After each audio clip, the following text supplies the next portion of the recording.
Tenemos nuestro viaje histórico que venimos transitando en los últimos años, que nos tiene en el siglo XIX en Europa, intentando descubrir un poco algunos procesos que llegan hasta el día de hoy, algunos cambios importantes que de alguna manera nos fueron afectando como pueblo, nos fueron transformando y también nos fueron convirtiendo en lo que somos hoy.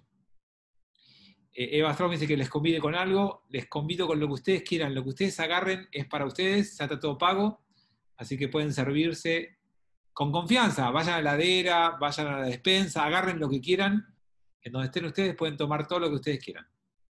Si alguien les dice algo, ustedes díganle que el rabino les dio permiso. Así que estén tranquilos y sírvanse. Bueno, vamos a comenzar nuestro encuentro de hoy. Voy trabando porque sigue entrando gente y entonces tengo que admitir a cada uno de los que entra. Pero sacando ese pequeño detalle técnico, que es menor, vamos a iniciar nuestro viaje del día de hoy,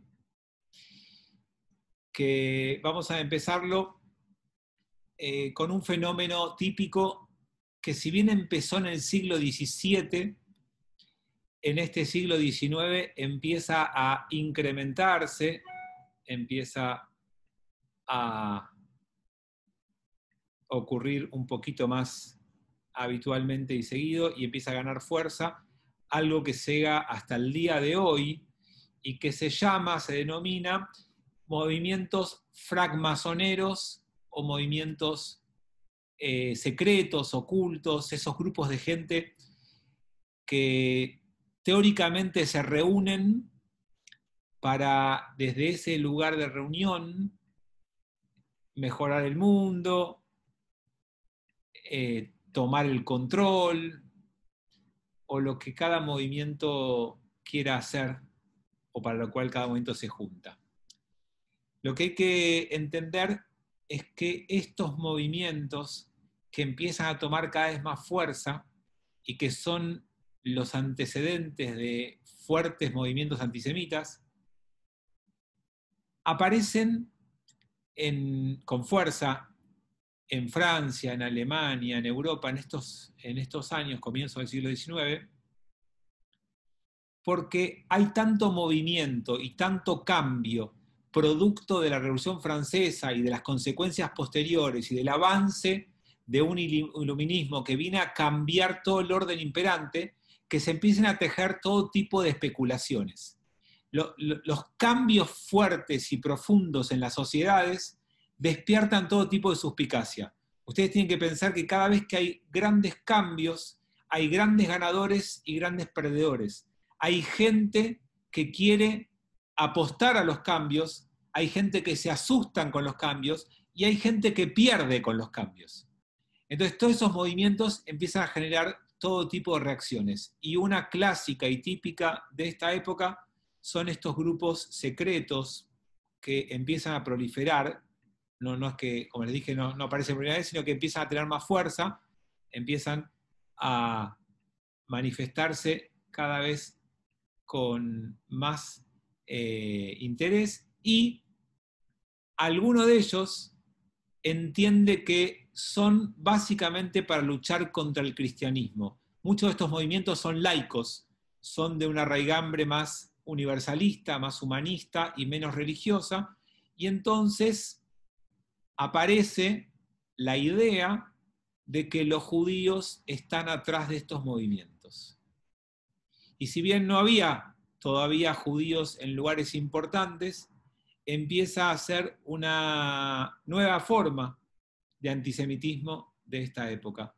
Entender que atrás de cada uno de los movimientos reformadores o francmasones o que intentan un nivel distinto de humanidad y de convivencia, está manejado, auspiciado, solventado, apoyado por los judíos. Y entonces lo que vamos viendo con estos procesos, pronto hablaremos de racismo, es que hay un denominador común que se llama antisemitismo. Y lo que va cambiando es la forma que tiene el antisemitismo. Claro, hasta ahora el antisemitismo tenía una forma, y la forma era típica de la Edad Media. Era un antisemitismo primitivo, que hablaba del judío endiablado, con poderes maléficos, un judío que tenía un cuerpo distinto, una cola o una deformación en los dedos. Eso no es sostenible en la edad de las luces. Aparece el iluminismo y el antisemitismo medieval no se puede sostener. Y el antisemitismo medieval económico tampoco, porque el judío es invitado a salir del gueto y a ser uno más. Entonces ya no podés decir que el judío compite económicamente con deslealtad y te gana por eso. Entonces hay que reformular ese judaísmo. Y una de las formas que va teniendo en esta época tiene que ver con esto. La hechicería no rinde más. Sacando Rusia y algún lugar de Polonia donde todavía se podía hablar de crímenes rituales judíos, que mataban chicos judíos y que se comían la sangre, chicos cristianos, y que se comían la sangre, ¿se acuerdan todos esos mitos antiguos? Bueno, eso puede continuar en Rusia, que no pasó por el iluminismo, pero en Europa Central, donde ya hay filosofía y hay un avance de la ciencia y hay un racionalismo, ese antisemitismo no tiene lugar. Entonces va a ir tomando otras formas. Esta es la primera. La semana que viene hablaremos de otra. Y entonces, con esta idea de que la francmasonería o masonería del mundo está dominada por los judíos, aparece la primera gran duda, pregunta fuerte del comienzo del siglo XIX, y es: ¿Napoleón es un benefactor de los judíos? ¿Napoleón fue comprado por los judíos? ¿Napoleón era judío?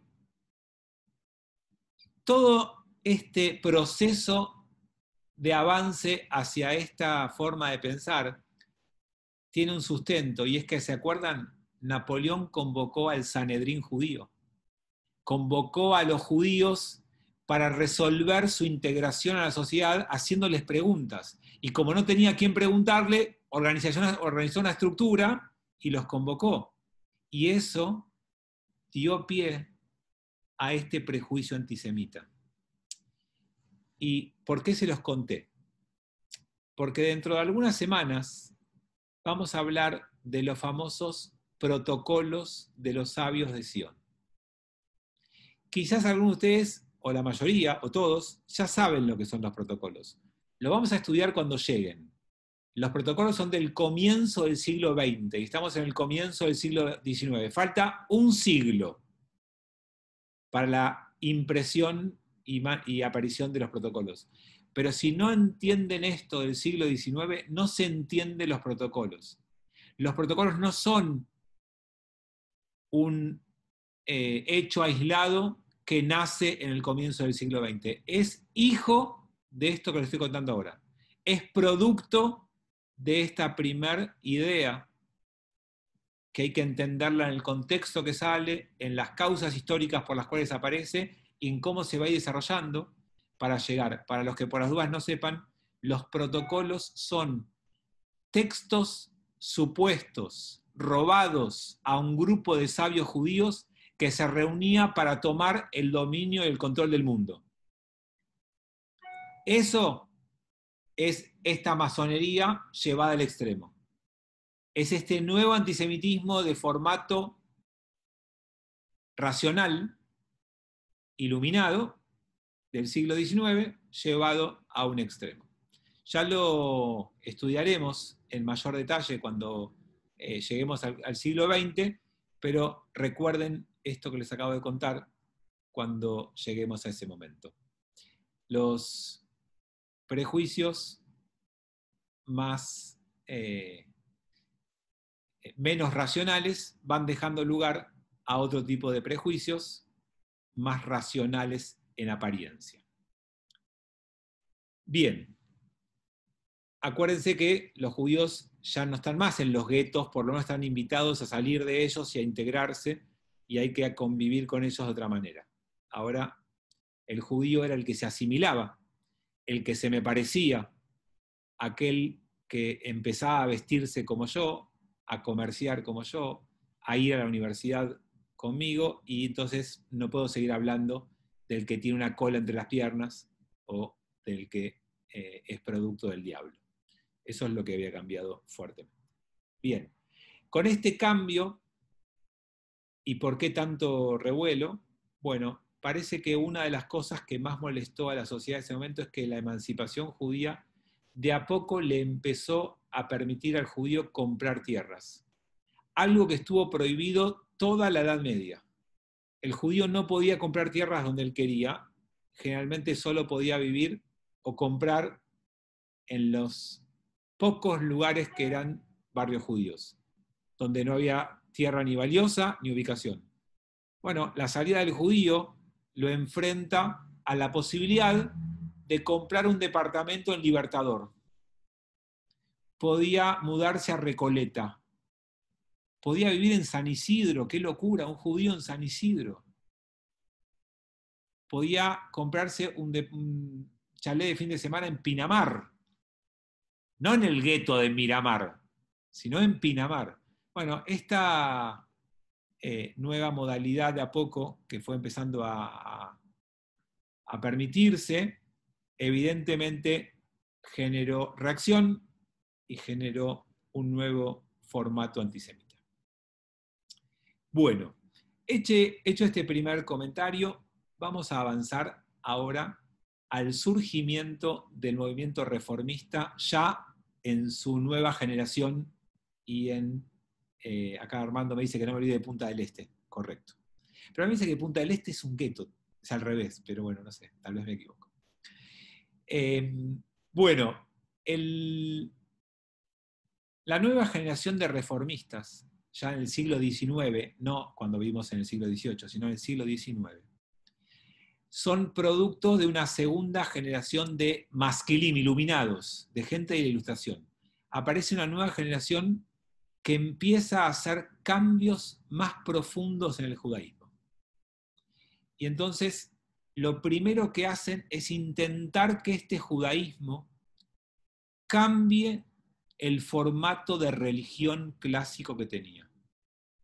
Este judaísmo tiene que ser compatible con la modernidad, tiene que ser compatible con el racionalismo. Hay que adaptar al judaísmo a la nueva época, a los cambios de era. Entonces, lo primero que van a cambiar esta segunda generación de reformistas es la sinagoga. La sinagoga no puede ser más lo que era. Si ustedes van al Museo de la Diáspora en Tel Aviv, van a encontrar muchos modelos de sinagoga. Sacando excepciones, como la portuguesa y alguna que otra más, la gran mayoría de las sinagogas eran habitaciones o espacios chiquitos donde la gente rezaba en ronda y donde entraba poca gente. Y no hacía falta ninguna gran construcción para lograrlo. Había excepciones, todos fuimos, o los que no lo habrán visto por internet, las maravillosas construcciones judías, especialmente sefaradíes, que hay por algunos lugares de Europa. Pero recién acá empieza la decisión de que la sinagoga debe ser construida no solamente grande, tiene que ser estéticamente linda, tiene que ser atractiva. El miedo de los reformadores era que los jóvenes no quieran ir a la sinagoga. La sinagoga tiene que ser un lugar donde los jóvenes quieran ir, que se pongan de moda, que tengan la arquitectura de moda, que tengan la construcción y el pensamiento para que te sientas adentro de una sinagoga cómodo, para que esté bueno ir. Todos conceptos que nosotros ya somos hijos de esa generación, nietos, bisnietos, no hijos directos. Para nosotros nos parece bastante aceptable eso. No era lo que primaba en la Edad Media. La mayoría de las sinagogas del mundo no estaban construidas con criterios estéticos. Esto aparece fuertemente con la mano de los reformadores. Primer sinagoga clásica y típica de la Reforma, 1796, la primera descolgada, una sinagoga ashkenazí de Ámsterdam. Y esto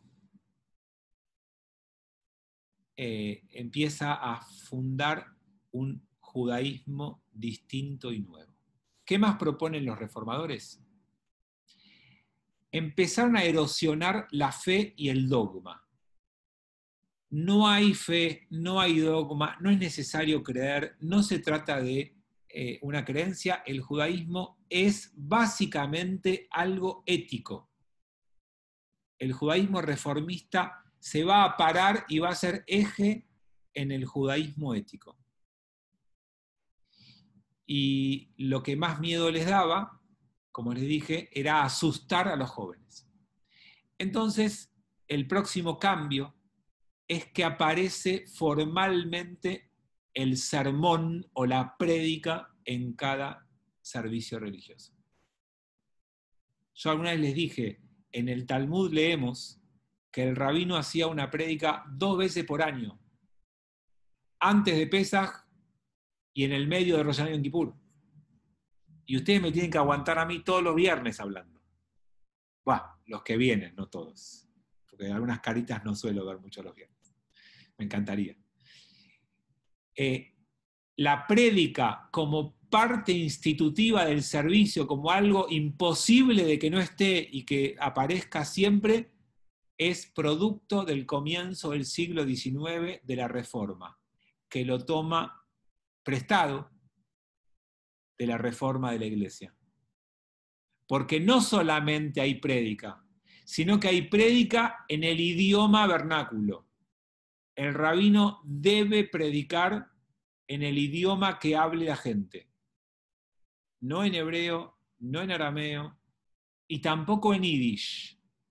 Hay que predicar en alemán, en francés, en inglés. Y eso va a traer aparejado otro cambio más. La temática de la prédica ya no puede ser solamente hablar de Torah. No podés hablar solamente de Talmud.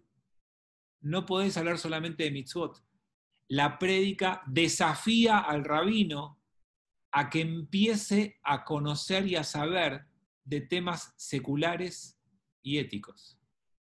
Y por eso aparece el nuevo paradigma de la Reforma que obliga al rabino a estudiar en una universidad. Hasta el siglo XIX, ningún rabino, para ser rabino, tenía que tener un título académico.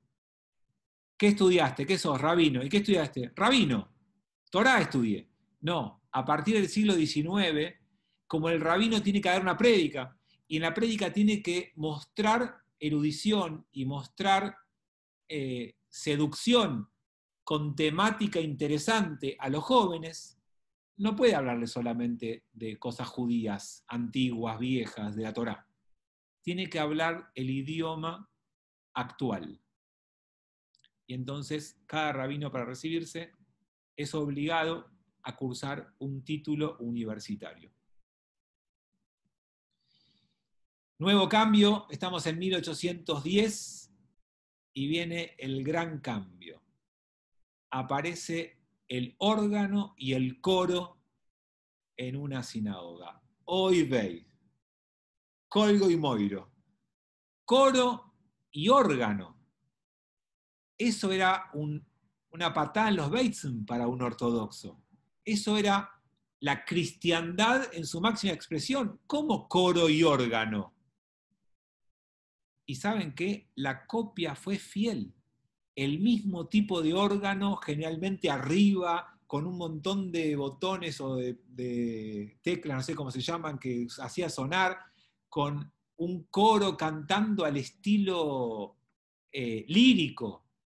Imagínense un coro de Daríos, hombres y mujeres, ¿no? Eso era los tubos, gracias Aníbal, exactamente. Eso era sacrilegio para la ortodoxia y eso era modernidad para la reforma. Este movimiento reformista, sí, Armando habla del tema de libertad, pero el tema de libertad lo hizo en el siglo XX. Acá estamos hablando de comienzos del siglo XIX. 1810 es el primer templo reformista con coro y con órgano. Y se considera ese día el día formalmente que inicia el movimiento reformista. 17 de julio de 1810. A partir de ahora, ustedes pueden celebrar el Día de la Reforma, del coro y del órgano, 17 de julio de todos los años. Bueno, a partir de ahí tenemos un servicio religioso que cambia completamente. Claro, esto recién empieza. Próximo paso, empezó a hacer ruido en Alemania los templos, Saúl. Empezó a hacer ruido la idea de los textos de la plegaria. Una vez que cambiaron la estética, cambiaron la música y cambiaron el discurso del rabino, ahora el problema era lo que lees del Tusidur. Y lo primero que empezó a hacer ruido es que el Sidur, cuando rezamos, dice que nosotros rezamos por la reconstrucción del templo de Jerusalén. ¿Vieron que la palabra templo en el judaísmo clásico no se usa para cualquier construcción? El templo solamente es el templo de Jerusalén. El resto son sinagogas. En hebreo sería Beit HaMikdash y Beit HaKnesset. Hay una palabra que se reserva únicamente para el de Jerusalén. En castellano, templo y sinagogas. Bueno, ustedes van a ver que las del siglo XIX, del judaísmo reformista, se llaman templos. El templo de Manuel, en Estados Unidos. Porque la palabra dejó de ser privativa del Jerusalén porque eliminaron del Sidur la idea de que esperamos una reconstrucción del templo de Jerusalén. No la esperamos más. Ya está, este es nuestro lugar, este es nuestro espacio de rezo, y de acá no nos saca ni el Mesías. Salvo que haya una promoción para construir desde el pozo en Tel Aviv, y ahí podemos pensarlo. Pero si no, nos quedamos acá. Esta es, de alguna manera, la progresión de cambios que trajo el reformismo al judaísmo. Una vez que eliminaron la idea de reconstrucción del templo, empezaron a eliminar más cosas. El próximo paso era eliminar cada vez que la plegaria dice que queremos reconstruir el templo para hacer sacrificios. La vuelta de los korbanot. Queremos otra vez ir a matar animales al templo. Eso también lo eliminaron. Y después se entusiasmaron. Entonces el próximo paso era eliminar toda esperanza mesiánica. La idea de Mesías tampoco iba con la reforma. ¿Por qué? Porque el Mesías nos iba a llevar de vuelta. Entonces nadie quería volver a ningún lado.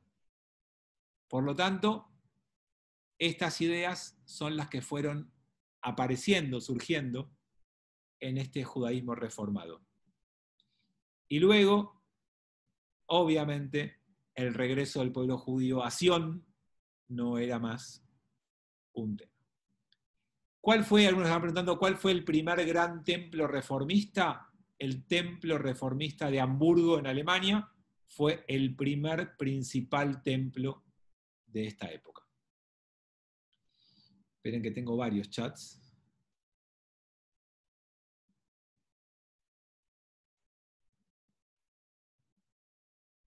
El tema del conservadurismo que pregunta Claudio, ya lo vamos a ver. Seguramente la semana que viene hablemos del nacimiento del movimiento conservador, que se va a diferenciar de la reforma, pero también tenemos que hablar de la ortodoxia. Vamos a ver si nos da el tiempo, porque estos son movimientos que se van contestando y formando juntos.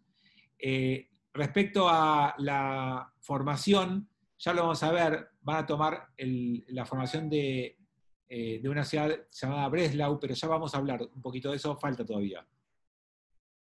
Yo escucho a todos silenciados. ¿Alguien escucha ruido o algo? ¿Alguien me está pidiendo que silencie a todos? Voy a volver a hacerlo, pero están todos silenciados. Por lo menos yo no escucho. Ahí voy. Yo bajé mucho mi volumen, por eso puede ser que no se escuche. Perdón, ahí volví a silenciar a todos.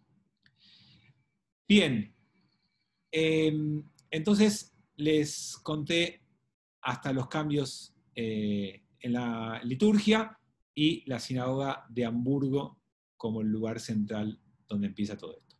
Cuando la sinagoga de Hamburgo se transforma en el emblema reformista, aparecen en Europa muchos rabinos tradicionalistas más observantes que empiezan a combatir y a resistir este nuevo judaísmo.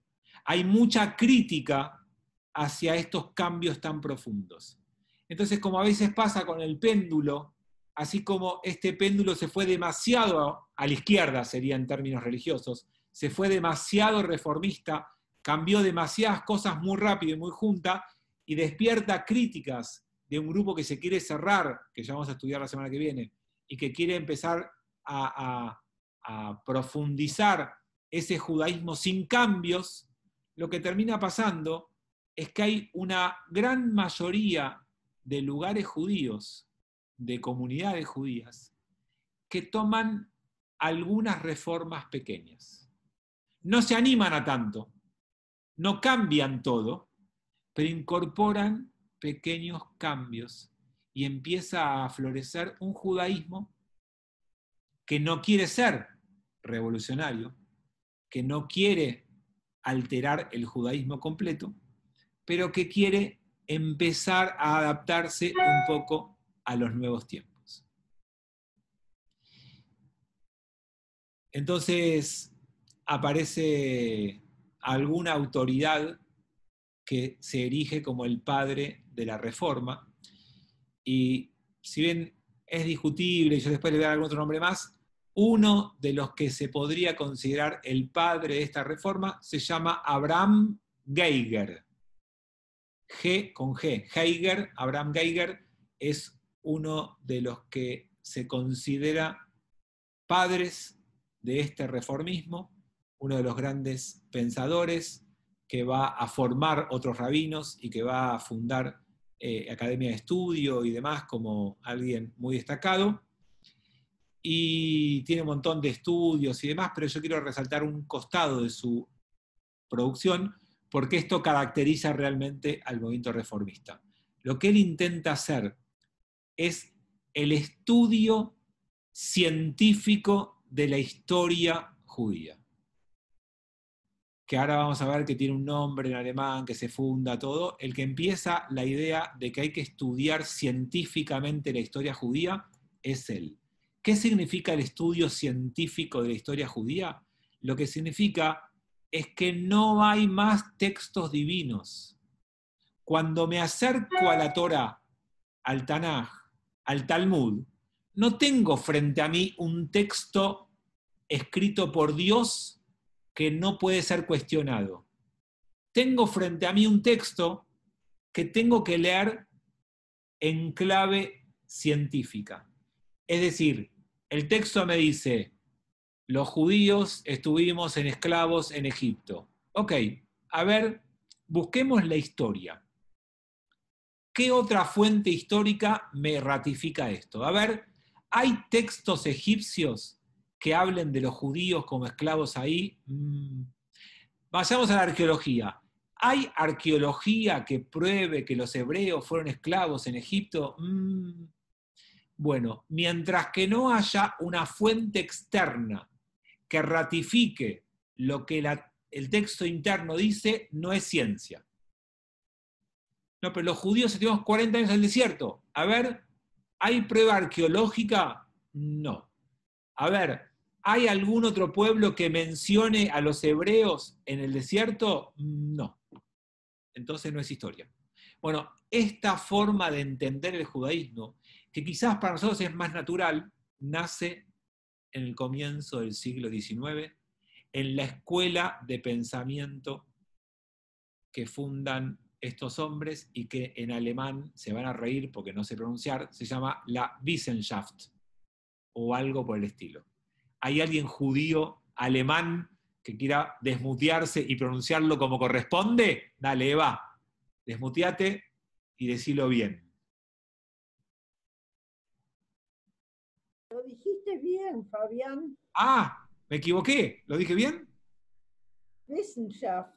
Muy bien. La Wissenschaft, o como digan ustedes mejor, es la sociedad para la cultura y la ciencia de los judíos. Y es un producto de este comienzo, mediados del siglo XIX, y que se aferra a un monoteísmo ético, no quiere un judaísmo rígido, no quiere la ley como obsesión y no quiere más a los judíos encerrados. Quiere a un judío moderno, integrado, abierto, ético, con una cultura propia, orgulloso y digno. Eso es lo que quieren. Y eso es lo que van a, de alguna manera, ir logrando.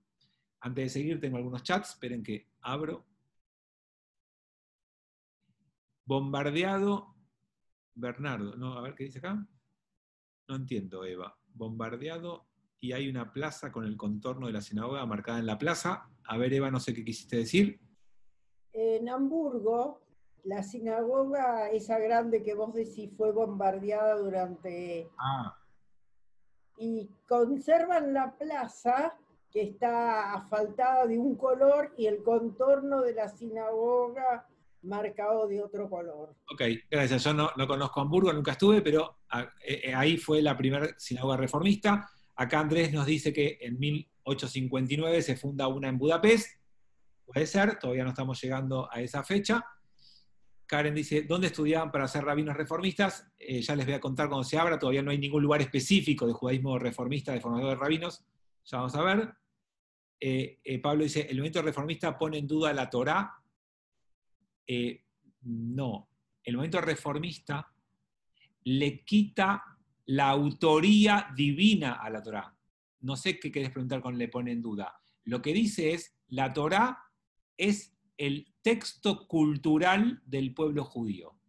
Como todo texto cultural, yo lo puedo estudiar, pero también lo puedo destruir, lo puedo criticar, puedo chequear qué es científico y qué es leyenda, qué es un mito y qué es realidad. No es más un texto con divinidad incuestionable. Acuérdense que el primero que hizo esto se llamó Spinoza, pero lo echaron. Y después no tuvo más seguidores en el corto plazo que lograron este tema. Acá se funda lo que se va a llamar después crítica bíblica. La Torá no es más un texto divino y no es más incuestionable. Se lo puede criticar y se lo puede estudiar como cualquier otro texto. Y Karen dice la palabra Wissenschaft significa ciencia. Exactamente, por eso es el estudio científico de la cultura y de la religión judía. Eso es lo que ellos fundan, inician en esta época. Bien. Nombres de la Wissenschaft destacados. El que yo les voy a dar, para mí es el más destacado, pero hay algunos más, se llama Leopold Sanz. Se escribe Z-U, Sunz. O capaz que se pronunciará Sunz, no sé, alemán, tal vez no se dice Sanz y se dice Sunz, probablemente. Pero se escribe Z-U-N-Z.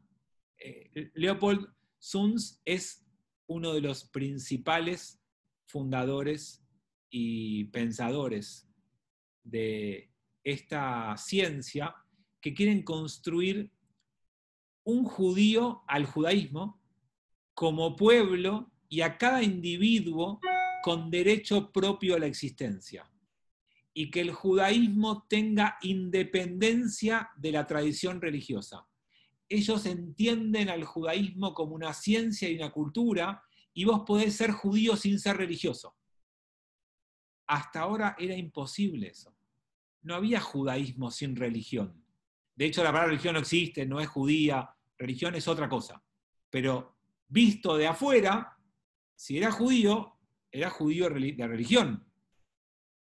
Bueno, ellos dicen no, vos podés ser culturalmente judío. ¿Y por qué les importaba esto? Porque querían que sean alemanes y judíos, o que querían ser franceses y judíos con dignidad. Y para eso, a diferencia de lo primero que pasó, que ya Mendelssohn les dijo, sea alemán en la calle y judío en tu casa. La Wissenschaft dice, no, no, no, anda a la calle y sé judío de cultura y alemán patriota. Podés ser las dos cosas. No hace falta que te guardes y te escondas en tu casa. Eso es lo nuevo. No hace falta que silbes bajito tu judaísmo. Vos podés ser un judío orgulloso de tu pertenencia, de tu identidad y de tu cultura judía. Y todos estos conceptos a nosotros nos parecen obvios, pero nacen ahí. No existían antes. Que un chico diga, yo soy de identidad judía. ¿Identidad? ¿Qué es identidad? ¿Que yo soy judío de cultura? ¿Qué cultura?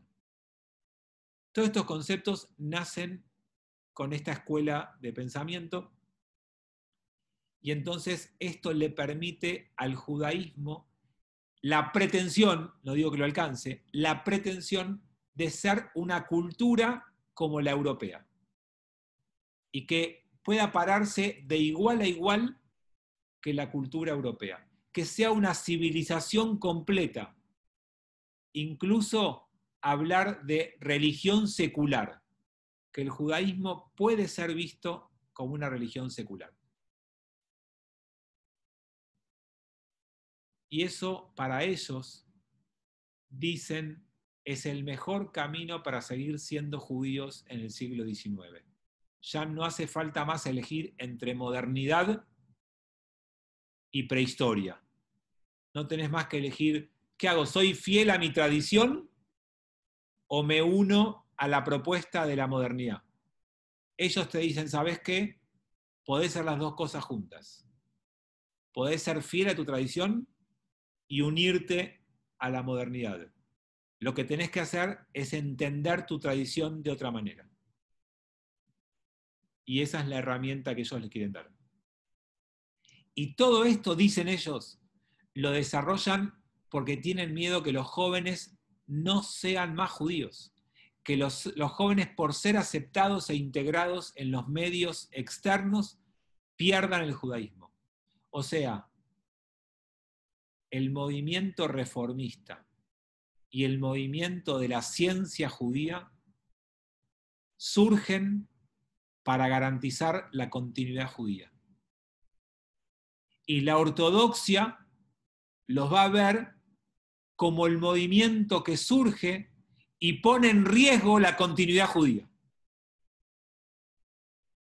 Es increíble como a veces la respuesta que el movimiento viene a dar a una nueva realidad histórica puede tener un objetivo y puede ser visto como que va a producir exactamente lo contrario.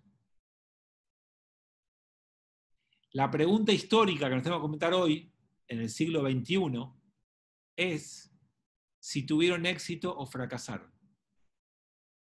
Si gracias a la reforma el judaísmo sobrevivió en mayor medida o por culpa de la reforma se asimilaron y perdimos muchos judíos.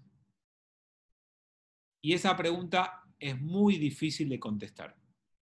Y a todo el que se las conteste con seguridad, lo más probable es que tenga una ideología previa y utilice la respuesta para reforzar su ideología. Conozco pensadores que quieren argumentar que si no hubiera sido por la reforma y después por el movimiento conservador, hubiéramos perdido muchísimos más judíos, que se hubieran asimilado y abandonado el judaísmo mucho antes. Y leí muchos trabajos ortodoxos que dicen que por culpa de la reforma, los nietos de todos esos reformadores son todos perdidos por el judaísmo. ¿Quién tendrá razón? lo más probable es que algún punto, en algún medio de esos argumentos, hubo judíos de este movimiento y de esta línea cuyos hijos o nietos se convirtieron, sí. Pero también hubieron judíos que si no hubieran encontrado esta respuesta acá, se habrían asimilado completamente. Y lograron un movimiento reformista que en varios lugares del mundo es floreciente y tiene mucha gente. Depende si preferís ver la mitad vacía o la mitad llena. No creo que ninguno de los dos extremos tenga razón. Habrá que ver en qué punto del medio podemos encontrar una respuesta. El próximo paso de este judaísmo de la ciencia fue meter al judaísmo en las universidades europeas. El judaísmo es digno de tener una cátedra. Si es una cultura y si es paralela a la europea, así como en las universidades europeas se estudian otras culturas, tiene que haber cátedra de estudios judaicos. Y desde ese momento hay cátedras de estudios judíos en muchas universidades del mundo. En la Argentina no es muy común, pero hay alguna que otra. Pero en Estados Unidos un montón de universidades no judías tienen cátedras de estudios de judaísmo.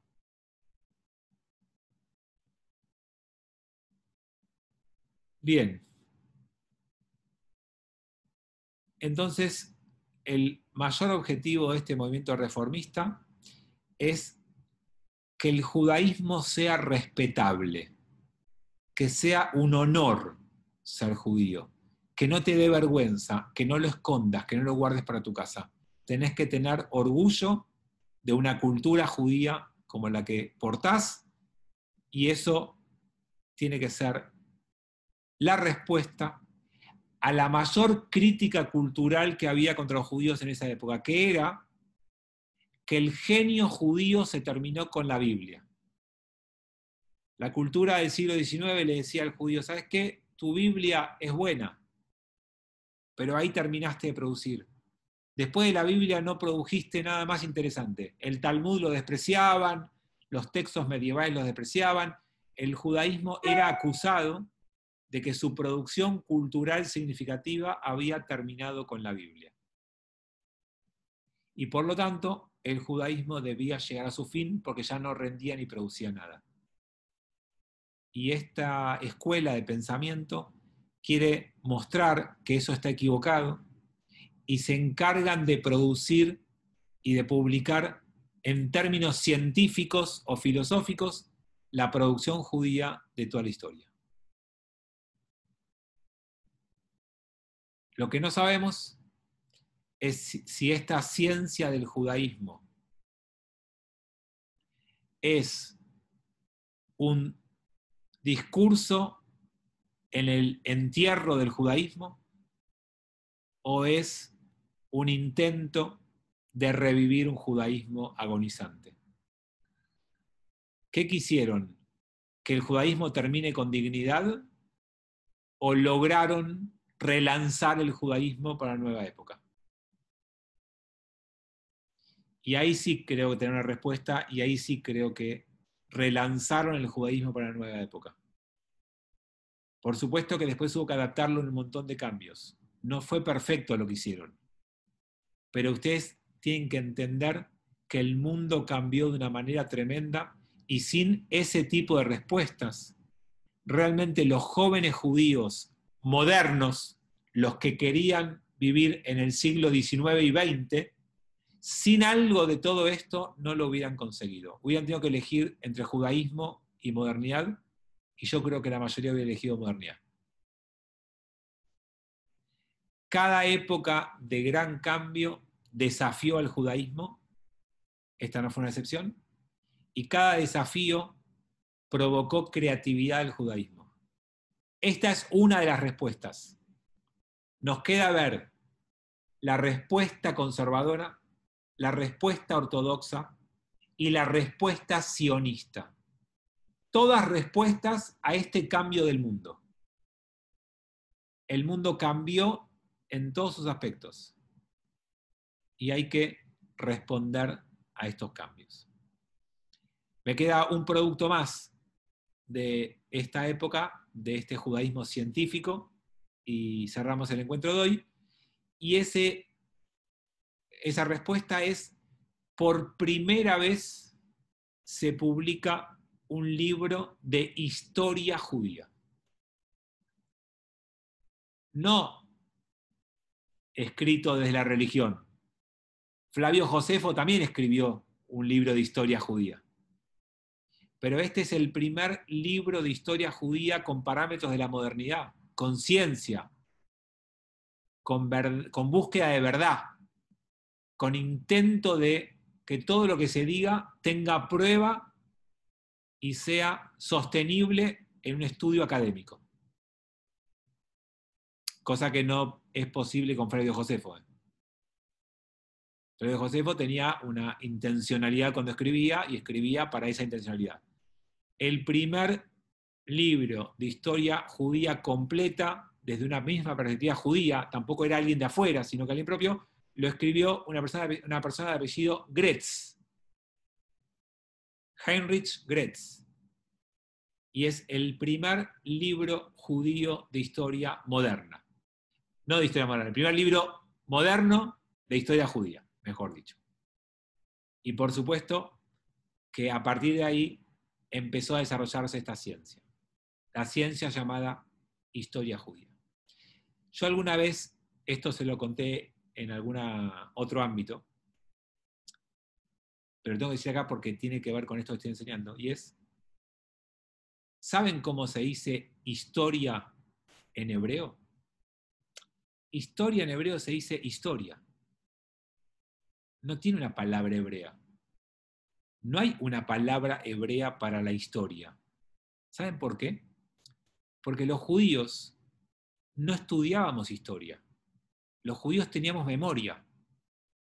Y está la palabra memoria. Cuando vos querés hablar del pasado, hablás de sicarón, de memoria, no hablás de historia. La historia es una respuesta a la modernidad. Es lo que me exige la cultura del momento y que yo tengo que recategorizar en términos judíos. Por eso no había historia judía antes. Porque la historia no es judía. Los judíos hablamos de las memorias de nuestro pueblo, no de la historia de nuestro pueblo. Y todo esto surgió porque cuando en el siglo XX se funda la Universidad Hebrea de Jerusalén y aparece la cátedra de historia, se discute, ¿se tiene que llamar historia o no? ¿Usamos una palabra extraña para nosotros o usamos una palabra hebrea? Y como obviamente la pretensión de la universidad es ser una universidad en el medio del resto del mundo académico, utilizó la denominación historia judía. Y la historia judía nace en el siglo XIX, no antes. A ver que tengo algún chat. Los que se convertían lo hacían por conveniencia o por convicción religiosa, lo hablamos la semana pasada, Armando, había de todo, varios era para integrarse y muy pocos por convicción religiosa.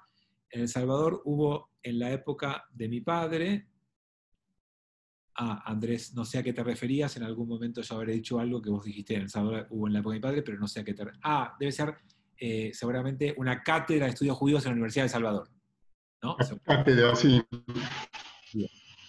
Y Pablo, en privado, pasó.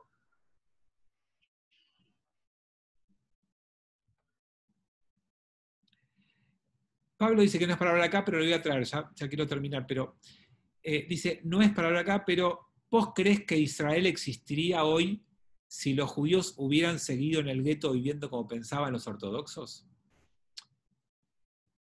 Yo quiero decirles a ustedes que la salida de los judíos de los guetos no fue optativa.